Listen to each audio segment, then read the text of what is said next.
السلام علیکم ورحمۃ اللہ وبرکاتہ نحمدہ و نصلی علی رسولہ الکریم اما بعد فاعوذ باللہ من الشیطان الرجیم بسم اللہ الرحمن الرحیم رب اشرح لی صدری ویسر لی امری واحلل عقدۃ من لسانی یفقہوا قولی واجعل لی وزیرا من اہلی اللہم فقہنا فی الدین ربنا زدنا علما اللہم انا نسألک العلم النافع رزقا طیبا وعملا متقبلا ربی یسر ولا تعسر وتمم بالخیر وبک نستعین اللہم انا نسألک العافیۃ والمعافی فی الدنیا والآخرہ۔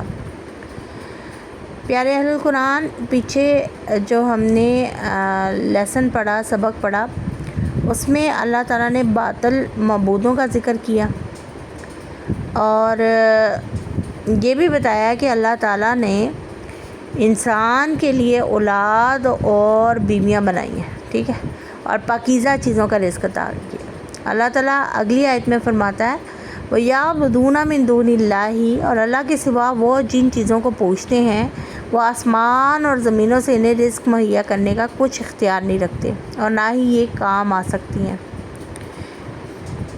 اب یہاں پر اللہ تعالیٰ کہتا ہے کہ ان کے معبود نہ تو بارش برسانے پر قادر ہیں، نہ زمین سے غلے اور پھلدار درخت پیدا کر سکتی ہیں، اور نہ ہی ان کو اس بات پر قدرت رکھتے ہیں کہ وہ کہیں سے بھی ان کو رزق فراہم کر دیں، اور جو انسانی زندگی ہے اس کی نوع بقا کے اسباب تو صرف اللہ مہیا کرتا ہے، اور اگر تم اس کے ساتھ یہ شریک ٹھہراؤ گے تو کس قدر ناانصافی کی بات ہے۔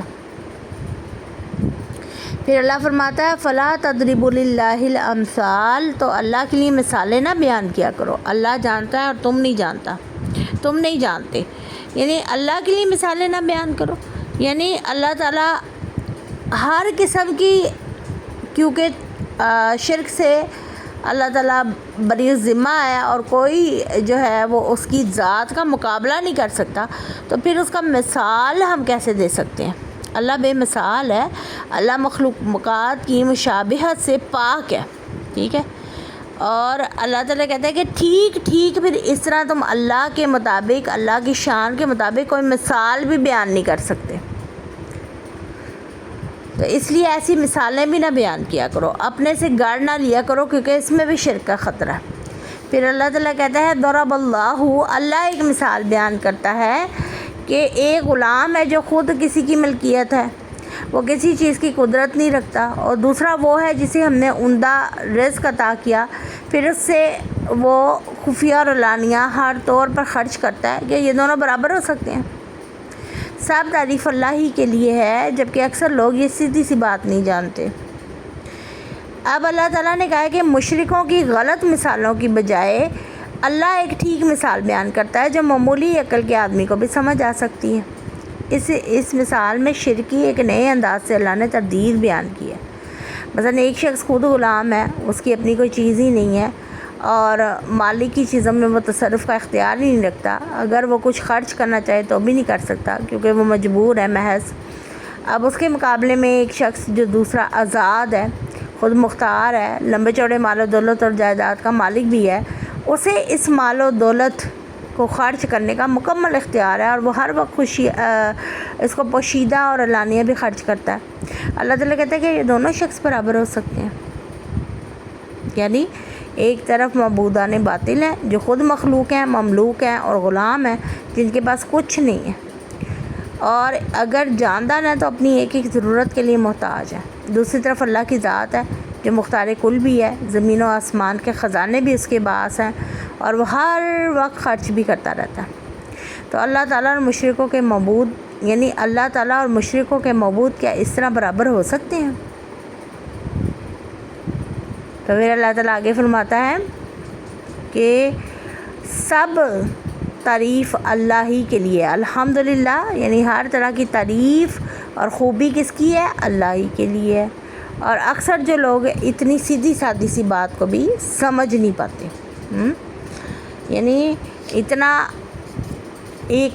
اتنے لو دماغ کے یہ لوگ مالک ہیں۔ ظاہری بات ہے، آپ نے یہ بھی پڑھا پیچھے کہ جو شخص شرک کرتا ہے اس کا ویژن بھی محدود ہو جاتا ہے، تو پھر اللہ تعالیٰ کہتا ہے کہ ایک بااختیار مالک میں اور ایک جو بے اختیار جو ہے مخلوق، اس کے سامنے یہ لوگ دس سے سوال دراز کرتے ہیں. اس سے بڑھ کر جاہلیت اور بے انصافی کیا ہوگی. پھر اللہ تعالیٰ نے ایک اور مثال بیان کی، وَضَرَبَ اللَّهُ مَثَلًا رَجُلَيْنِ، کہ نیز اللہ ایک اور مثال بیان کرتا ہے. 2 آدمی ہیں جن میں سے ایک گونگا بہرا ہے، کسی بات کی قدرت نہیں رکھتا، وہ اپنے مالک پر بوجھ بنا ہوا ہے، مالک اسے جہاں بھیجتا ہے وہ بھلائی سے نہیں آتا. کیا ایسا شخص دوسرے کے برابر ہو سکتا ہے جو انصاف کے ساتھ حکم دیتا ہے اور سیدھی راہ پر گامزن ہے. یہ مشرکوں کی دوسری مثال اللہ نے بیان کی ہے. یعنی پہلی مثال میں اختیار ہونے یا نہ ہونے کا اللہ تعالیٰ نے تقابلی جائزہ بیان کیا، اور اس مثال میں صفات کا تقابلی جائزہ اللہ نے پیش کیا کہ ایک طرف ایسا شخص جو کوئی گونگا بہرا ہے، اپاہج بھی ہے، چل نہیں سکتا، نہ کوئی کام کر سکے، اگر اس کا مالک اسے کوئی کام کرنے کو کہے تو وہ کوئی صحیح کام بھی نہ کر سکے بلکہ الٹا اسے بگاڑ کر رکھ دے، اور جہاں کہیں جائے مالک کو اس کے متعلق شکایات ہی سننی پڑے، اور وہ ہر لحاظ سے اپنے مالک پر بوجھ بنا ہوا ہے. دوسری طرف ایسا تندرست اور صحیح دماغ شخص ہے جو خود بھی راہ راست پر ہے، دوسروں کو بھی عدل و اعتدال کی راہ پر چلنے کا حکم دیتا ہے. تو کیا دونوں کی حالت ایک جیسی ہو سکتی ہے؟ یعنی اب اس مثال کا اطلاق کس پر ہو رہا ہے؟ مشرکوں اور ان کے مقابلے میں مومنوں یا خود رسول اللہ صلی اللہ علیہ وسلم پر. تو اللہ تعالیٰ مجھے اور آپ کو صراط مستقیم کی ہدایت دے اور مومنوں میں سے کرے کہ جن کی عقلیں بھی اللہ تعالیٰ قائم رکھتا ہے اور پھر وہ عدل و اعتدال کی راہ پر چلتے ہیں. اللہ کہتا ہے وَلِلَّهِ غیب السماوات والارض، اور اللہ ہی کے لیے ہے زمین و آسمان کا غیب، اور ساری حقائق اللہ کو معلوم ہے. اور یہ قیامت تک یہ سلسلہ، یعنی قیامت کا سلسلہ یوں ہوگا جیسے آنکھ کی جھپک یا اس سے بھی جلدی تر واقعہ ہو جائے گی، اور اللہ تعالیٰ ہر چیز پر قادر ہے.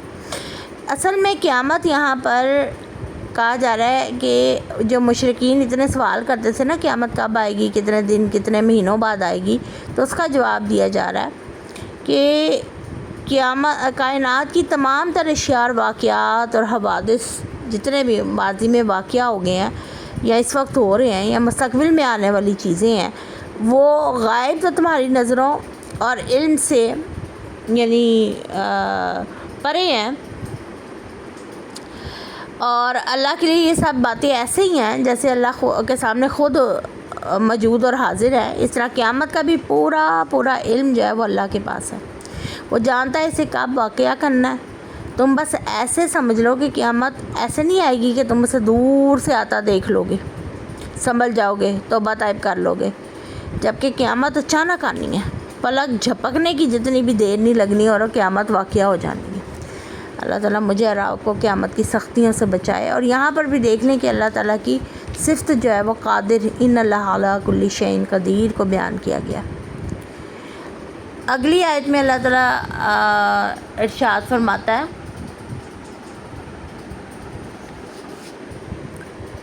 کہ واللہ اخرجکم من بطونی، کہ ماؤں کے پیٹ میں سے جو بھی یعنی پیٹ سے اس حال میں اللہ نے نکالا کہ تم کچھ نہیں جانتے تھے، اور اسی نے تمہارے کان، آنکھیں اور دل بنائے تاکہ تم اس کا شکر ادا کرو. کیا انہوں نے پرندوں کو نہیں دیکھا کہ آسمانی فضا میں کیسے مسخر ہیں؟ اللہ ہی ان کو تھامے ہوئے ہے. یہ اللہ تعالیٰ کی نعمتوں کا ذکر یہاں پر ہو رہا ہے. اصل میں توحید کا یہ سلسلہ جو ہے نا وہ جاری و ساری ہے. سورہ نحل ایک مکی صورت تھی.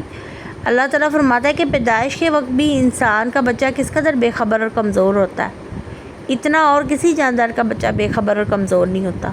دوسرے سب جانداروں کے بچے جب پیدا ہوتے ہیں نا راہ دیکھنے لگتے ہیں، چلنے پھرنے لگ جاتے ہیں، لیکن انسان کا بچہ چلتا پھرتا تو درکنار بیٹھ بھی نہیں سکتا. پھر اللہ تعالیٰ نے آنکھ، کان اور دل سب جانداروں کو عطا کی ہیں، لیکن انسان کو اللہ نے جو آنکھیں، کان اور دل دی ہیں وہ اتنی اہلیت اور صلاحیت رکھتے ہیں کہ انسان نے باقی سارے جانداروں کو اور دوسری مخلوق کو اپنا تابع بنا رکھا ہے اور ان پر حکمرانی کر رہا ہے.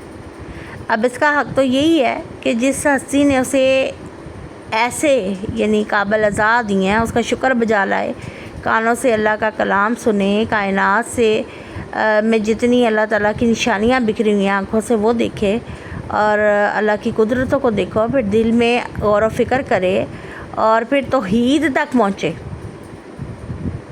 مگر افسوس کہ اکثر انسان اللہ تعالیٰ کی نعمتوں کی کوئی قدر نہیں کرتے اور استعداد رکھنے کے باوجود اپنے کانوں، آنکھوں اور دل سے یہ کام نہیں لیتے جس غرض کے لیے اللہ تعالیٰ نے یہ نعمتیں عطا کی ہیں، اور پھر اپنی دنیاوی جو ضرورتیں ہیں ان کی خاطر ان سے اتنا ہی کام لیتا ہے جتنا کہ دوسرے حیوانات لیتے ہیں، یعنی انسان اور حیوان میں پھر کوئی کسی قسم کا فرق نہیں رہ جاتا۔ ٹھیک ہے، پھر اللہ تعالیٰ کہتا ہے کہ جو لوگ ایمان لاتے ہیں،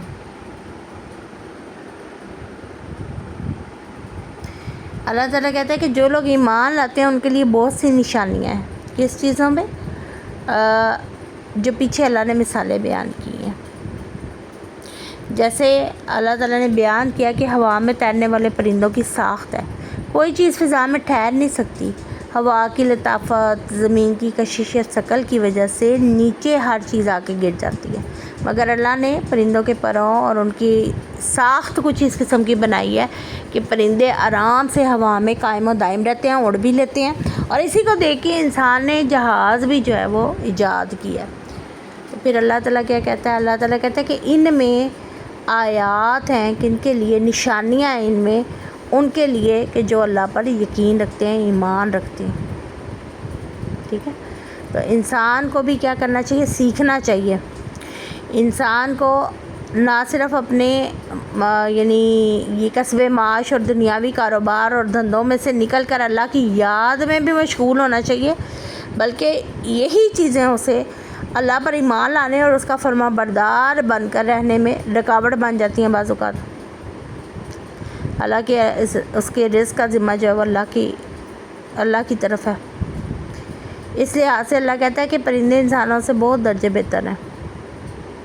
پہلے سسٹرز، اللہ تعالیٰ مجھے اور آپ کو حق پرست بنائے اور توحید پرست بنائے، اللہ کی ان نشانیوں پہ غور و فکر کرنے والا بنائے اور توحید کا پیروکار بنائے۔